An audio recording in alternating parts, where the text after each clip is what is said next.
अभी सबसे ज्यादा ट्रेंड कर रहे हैं तो नीलकमल सिंह, और नीलकमल सिंह का एक गाना बहुत बेहतरीन लग रहा है। अबे साले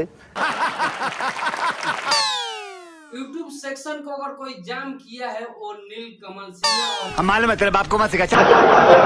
ऐसे कलाकार है जो इनका गाना अभी आ रहा है, और एक से एक गाना इनका ट्रेंड कर रहा है नीलकमल सिंह का।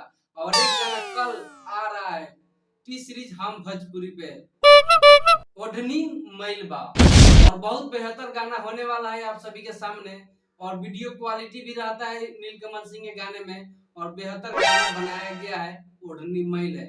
और इस गाने का रिलीज की बात कर ले तो दिए हैं आशुतोष तिवारी, और म्यूजिक का इसमें दिए हैं प्रियांशु सिंह, और इसमें गाने में डांस करते नजर आएगी सृष्टि उत्तराखंडी, और इसमें अनुपमा यादव का भी आवाज है। तो बहुत बेहतर गाना होने वाला है। तो आप तो इसी तरह नीलकमल सिंह के गाने को आप लोग एंजॉय कीजिए और मजा उठाइए। और नीलकमल सिंह सैड सॉन्ग के मास्टरमाइंड कहा जाते हैं।